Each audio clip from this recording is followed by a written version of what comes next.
It's for how many minutes can you give sa what bigyan mo ako ng yeah, please come closer. And then yeah, and yung chairs ninyo, tables, ipa-play na. It's everyone you have to yourself. Yeah, sa size of siguro. It's for a kind of circle or overlook. They provide. Oh. Okay, sorry. It's okay. You people, please have given company. Okay? Okay, so dito tayo at center. Then shoulder to shoulder. Okay? Okay, pwede siya, ibabalik siya. Okay? Let's form a circle here. Everyone, shoulder to shoulder. Shoulder to shoulder. Okay? Everyone, shoulder to shoulder. Shoulder to shoulder. Okay?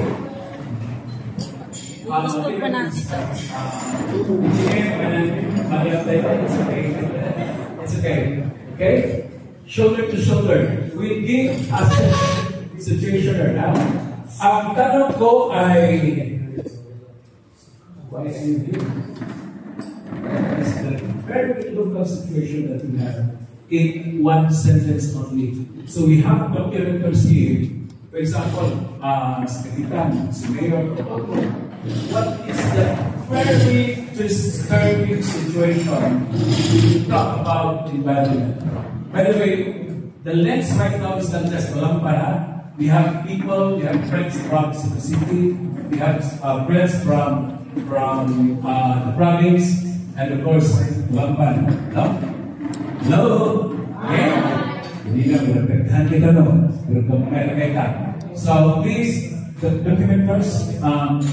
Ang ginaraan is magdala rin o PowerPoint presentation, bundakan ng pictures, bundakan kayo makalinis na sitwasyon. Pero karon, deep inside, in your thinking, in your feeling, and in your doing, sa imong ginahuna, sa imong ipatik, kung dinasa lang yung ipuhato, para mo kung sa disturbing dun kaayo, kung mag-islit ka o kinayaran. This is not a talk, but this is a kind of sharing. Okay? Sir Ross, are you game? Game ka na? Okay, sige. Ako yung una. Ang nakadisturbo, yung kayo na ko kung mag-islit ko niyahan, labi na din sa probinsya sa Suffolk. Unregulated dyan tayo ang mining o quarrying. To the extent na dunay ikaw o mal-governance. While stricto na pagpatungan nini, binasi sa Environmental Compliance Certificate, unya ang manako, ang ay pundakpon, kay grabe ang corruption. Okay? That's my one piece. Environment and governance. And I know if it will not stop, our generation will cease to exist. Why may kukunay? Laga, sir. Actually, yung poster ni Mads, para yun din ang number one concern ko sa Leyte. Lalo na sa mga municipal mayors, mga LGU, along sa boundary ng Baybay City. Because Baybay City is the only city na mayroong mining moratorium sa buong Region 8. Baybay City lang. Ang problema ngayon, na ko sa buong probinsya, na may mga barangay, liburing Baybay, na dumaranas ng mga pagbaha. Dinalaman ko na lang na mayroon palang malaking quarrying na nangyayari sa kabundukan. So, ang nangyari, walang environmental compliance certificate. O, ang nalaman, bakit sila nakapag-quarry doon? Ang nangyari pala, binigyan pala ng gratuitous permit ng province. Okay. O, question ko yun. Dahil yung gratuitous permit is intended for the use of the province lang ang mga materials. Ang nangyari, they exported the gravels to Cebu, to Bohol. Sorry, sir. Oo. Wala po sa Cebu. Oo, wala po sa Cebu. May nalaman ko ba kung ano? Then, export ka to sa Bohol for the Panglao Airport. Ayun, yung tatanong siya. Sige, I'm very conscious about the time. 30 seconds na time. Thank you, that's very valuable. Kung mga bata yung kanto ka, why bayan, duway man ako, kanang just feel free. Kunya, walang tay gukod, walay dakot, walay anak. This is a kind of situation na, kasi panahon na nila mo. Okay? Kunya, huwag maghilabot ninyo, kunya, naabot hindi ako tututahan. Game, thank you so much, Sergio. Pasok lahat sa circle, pasok lahat sa circle. Sige, sir. Salamat. 30 seconds at take note, 30 seconds to 1 minute. What na-intrigue me most as I go around the province and parts of the country. Local institution siya. For Cebu, wanton usage of chemicals, fertilizers, pesticides, insecticides that force the farmers to suicide. I love that. That's very valuable. Glad to see it. Sir, Bobby! Oh. Okay, ang akong nakita sa Cebu, ang atong mga yuta, eroded. No, manong eroded, kay gusto kayo ang taskan. Wa na ikahoy na mupugong, no, sa atong mga kayutaan. Wala na farmers na naliya, tumulimo sa mga abi, na dili ito na nakin. Waste way. Mga nakin ito. Okay, sampla pa. Ako kani grabe kayo ako dito sa mga formal sectors labi na ng UFA. Grabe sa kunya ang ilang pasangindan ang mga pugri mo ang tanong tungod kay mo inyong sa baha. Basta na muna nga kanang pag-develop sa ibabaw buwan mga subdivision kana silinto o na wala na pa mo nilungdan sa dagat and lubid. Isang pa. I like that. Very straight. Sige, sir. Ako medyo panahon din sa climate change at saka sa global warming kasi yun na, na-achieve natin yung 1.5 degrees in the turning down. Pag nag 2 degrees pa tayo, backline na. So, simpleng-simpleng magagawa namin yan. Kahapon, nagpunta kami sa maliit na market. Nakapulot ako ng mga plastic na kakanan ko. So, sa bahay natin, if we are segregating waste sa nabubulok, sa dinudubulok, malaki ang tulong natin sa gawin na climate change. Very good. Ngayon, ayaw mo tayo sa tiwa. Sabihin lang mo ba, wala na, may kalawin sa basura ng kulong kayo. Okay ka na ha? Okay. Done.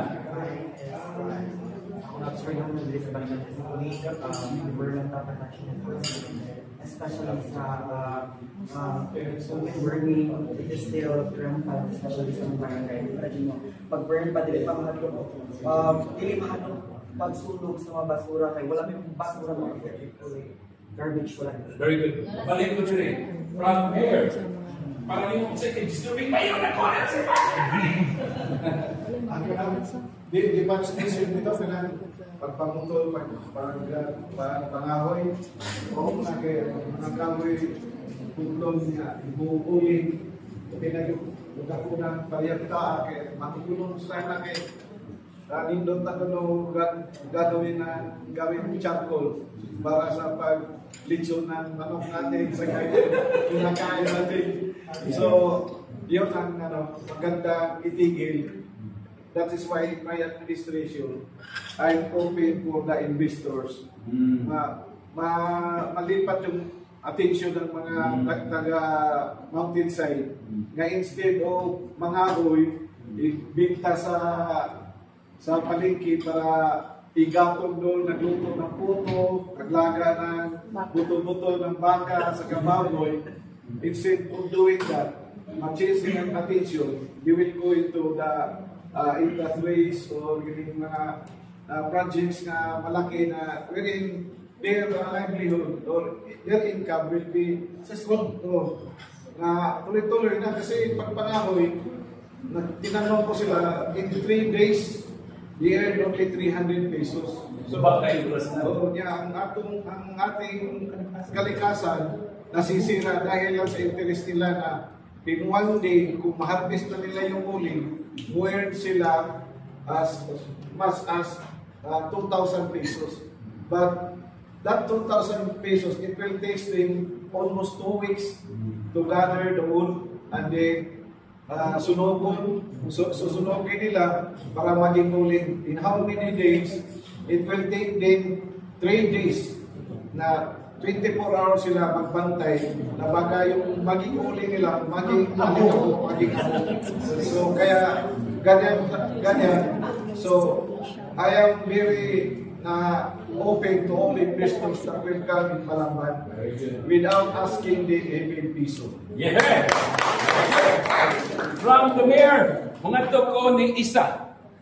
Hello everyone, so let's go to what we can do in our very homes. For example, waste segregation. Mag-ipog lang dyan kung anong dili na maka-implement o proper waste segregation even in our respective localities. Kaya let's look at Germany, for example. Sila yung leading waste segregation example in the world. And it's a good model. Kaya we can do waste segregation in our homes and it will make recycling even better. And it can also promote sustainable lifestyle within our very homes. And change, once again, starts at our very homes with proper segregation. Sa atong Isigbalay. Carlos! So, I am a resident of Toledo City, a known industrial city in Cebu. We have the largest copper mining in the entire Philippines, and we have approximately 3 power plants in the city. I would like to address that in the Bay of Toledo, biologists tested the waters, and its pH level is considered to be dangerous for marine animals and for humans as well, because the wastewater of each power plant is directed to the bay. So I would like to address that concern, and we have expanded our efforts to spread that information so that it can reach people and hopefully it can reach the government. Very good. Saan palakpak? Jun!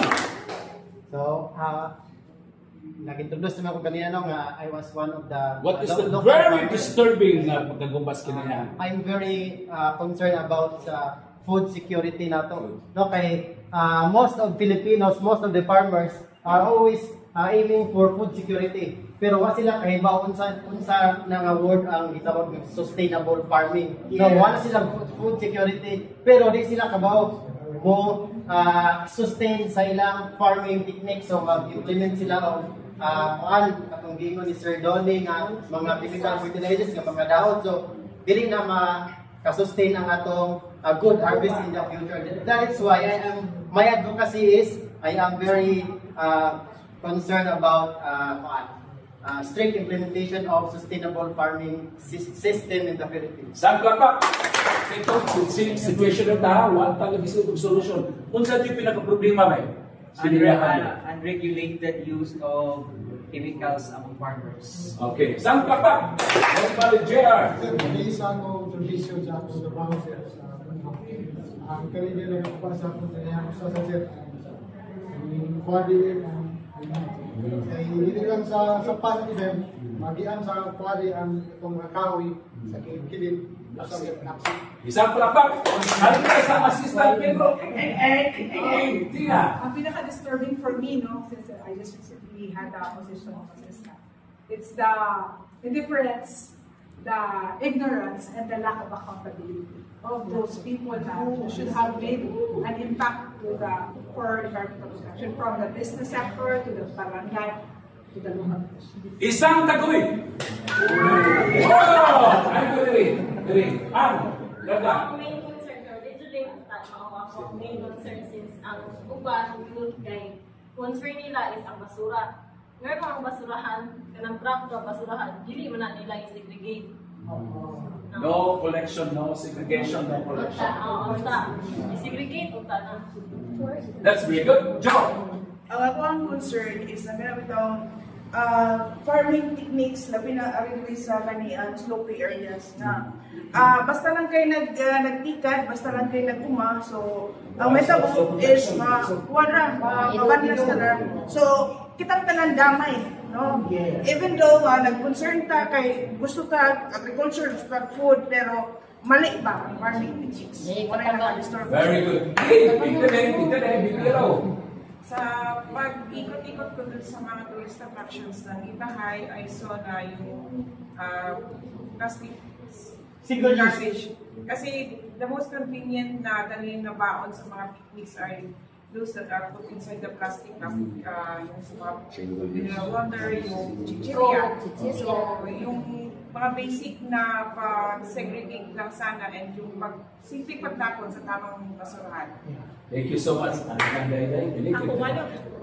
One of the most disturbing para nga ko is a lot of the urban poor in Cebu are already doing composting, so they're doing the heavy lifting in terms of waste segregation.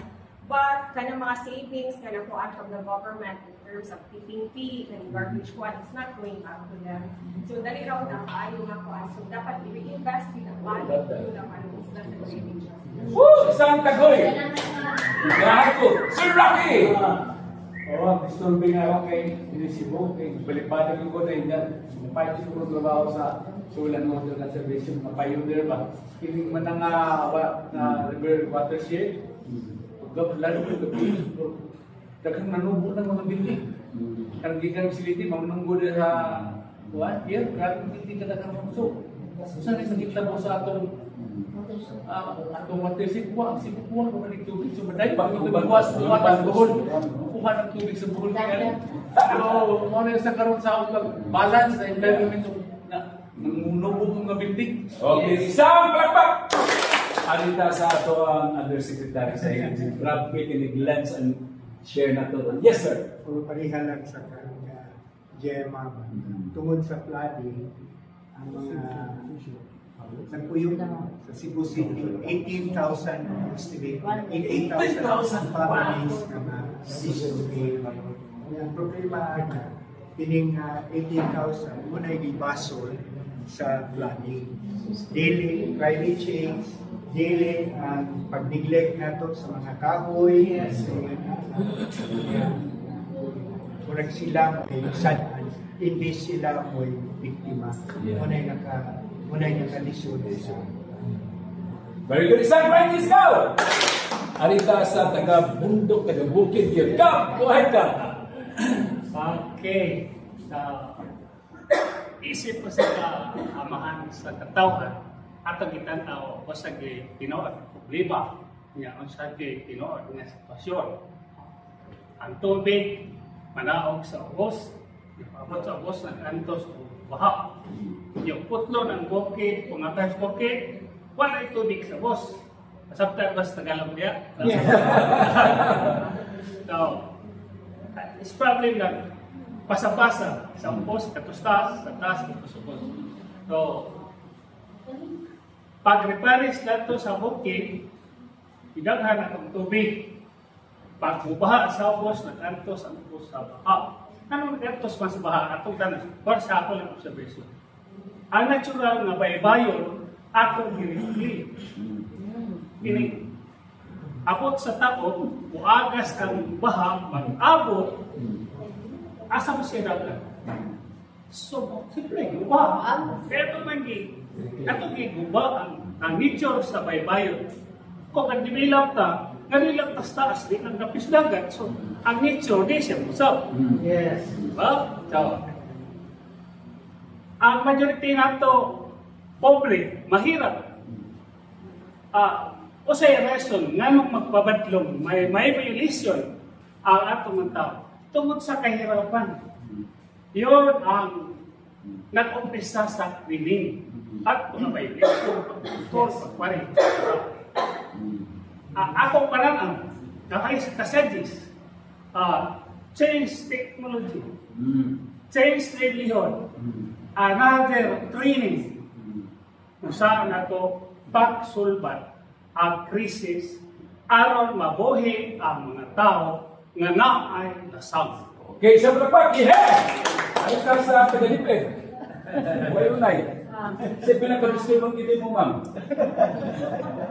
Una, yung unregulated use of single-use plastics, not only yung sa mga wet markets, but yung mga water bottles, mga juice cans, and yung mga tourists pupunta sa mga ecotourism sites, so that's where they leave their trash. So second is yung mga natural waterways like river systems are getting narrow. That's why we have floodings, kasi it's being landfill used as residentials when it's supposed to be a no-build zone to give way for our water. When it rains, the water coming from the mountains, it will have its proper yung pathway niya. So it will create its own pathway. So, that's why it floods. So, una, dahil yun ay napuno na ng mga basura. Pangalawa, dahil ginawa na siyang mga residential areas. So, it's being landfill. Like yung mga marshes natin. Yung mga mangrove areas natin na supposedly, it's our shield from storm surge, and also our breeding areas for our prawns, shrimps, fish. So kaya yung mga tao na instead na doon sila get their livelihood. So yan, they go to other. Isang palakpak! Yeah! Alita ni Ellie. Ellie, you are cum laude. Ellie, what's the very disturbing thing? Okay, so concerns is I find very disturbing, most especially when it comes to our solid waste. Yep. Some of the families are practicing segregations. But the thing is, our government is na ang pag-collect mo ng sa garbage is iusan ang ilas mo sa tuwing ang buwan sa tuwing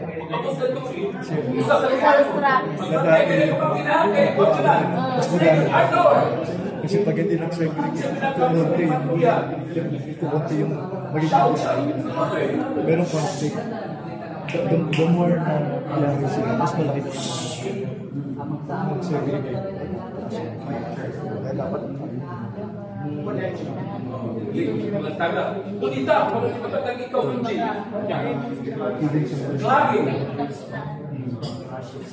Laging. Okay, isang palpak. Ika. Very disturbing that is why kailangan ongoing deforestation. Because of the ongoing deforestation, it leads to people lacking water, na samo attention ni kanang tubig. Isang palpak. Yeah! Concern sir is kanang magpatabalag labay sa atong kadagatan and dili lang man kabaw mga limpyo ang mga natabon dili sa atong. Wow, very good. Isang palakpak! Ari ko rin, way unay, kick! Yeah. It's more on the mindset of the people, especially as the Filipinos, because of the character and attitude that we practice and wala siya na bakgang pa. It is the greed and the lack of discipline of the low blackness. So kaya ang tawag ko, kaning lack of discipline na to, go after niya siya sa itong greed kay sampol, makatake na sa itong gusto, like ang mga necessities. Whether we leave traces like makaharm sa environment, ano siya, so ang tao, kung ano siya gusto, magbiya sa iyang igaw, and at the same time, mga itong policy makers o mga itong mga authorities, nagsubay unta sa unsay maayo or mga good waste management, mapunan na lang it because it will gonna risk and harm their own lives mga good na instead of ang ilang pag-isipigin nila namin ilamos, which is nagugay na lukon ang puro mga tao nga nag-practice ng maayo wala, nagpusan lang mo dito sa mga batik ng mga pagkakas. Very good. Usage of chemicals on the sea and on the land. Chemicals. Artificial. Improper waste segregation as well as improper distribution of the land. Improper distribution. That's valid. Okay, isang palpak. Agricultural use nagiging commercial use. Very valid. Yeah, right.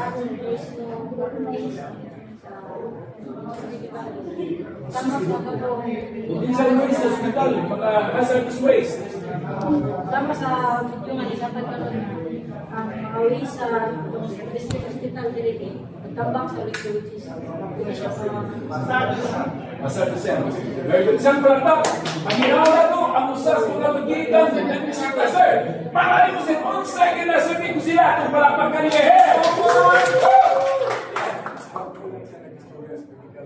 Medical waste. I think it is better to identify what kind of waste we are producing.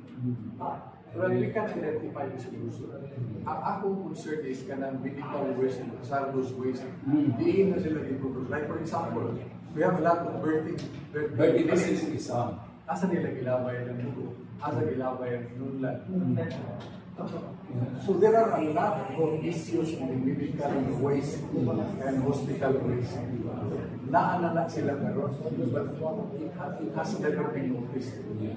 Remember before, we had a survey of the province of Cebu and you were part of it. Yes. We were making we were consultants before for medical waste and hazardous waste. But our group, we were moving around Cebu to check the status of our medical waste, including the disposals of needles in the hospital and all the treatments. Nobody is taking care of that because the cost is very prohibitive. Right now, the cost of disposing medical hazards is between 30 to 40 pesos per kilo.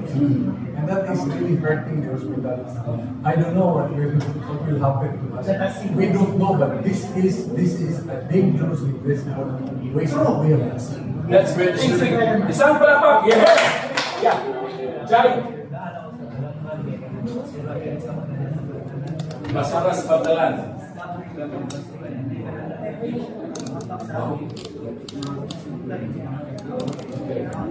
Yeah, that's isang palapag! Yeah!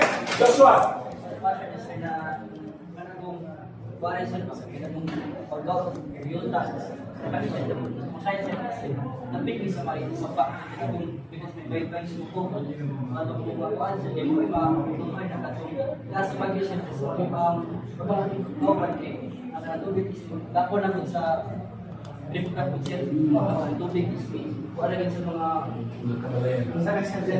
Very good. Isang palapag! Yeah! From Albuquerque! Bohol! For me, it's over-tourism. I'm coming from a tourist island of Bohol and being the only Chico part of the Philippines. So over-tourism sometimes has a dangerous impact in the community and the environment in general. So like one incident that happened in Bohol, in Panglao Island, there was a certain diver who actually made vandals in the corals. So sometimes when there are too much tourists in the area, marami na yung vandals na use. Without hindi na sila mabantayan, hindi na ma-regulate yung tao, hindi na may tao, may environment. So I think we have to always assess the tourism, kanang safety, and then the ang welfare sa kalugar kung grabe ang tourism. Over tourism. Isang palapag! Yeah! Ako pinaka-concern with service about sa mga transportation nga silang mga sa punso nila ng service. So kayo sa Tlancos, gusto sa constant layer, karon taas na kayo yung index tungkol sa kanang mga sa emission. Another is the user sa dagat, grabe na kayo gated mga naka-warn na sa mga nagpuyo dito sa dagat ng isda. Isang palapag! Yeah! Brenda!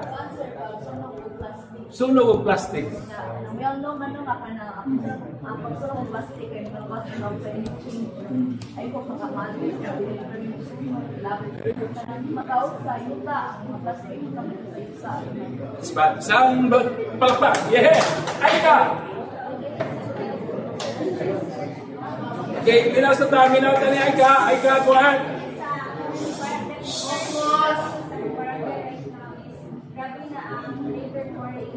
Actually, ang parang kay alam mo siya white and tungod lang sa pagkuha of kanang and graphics. Wow! Isang palakap! Rockesa!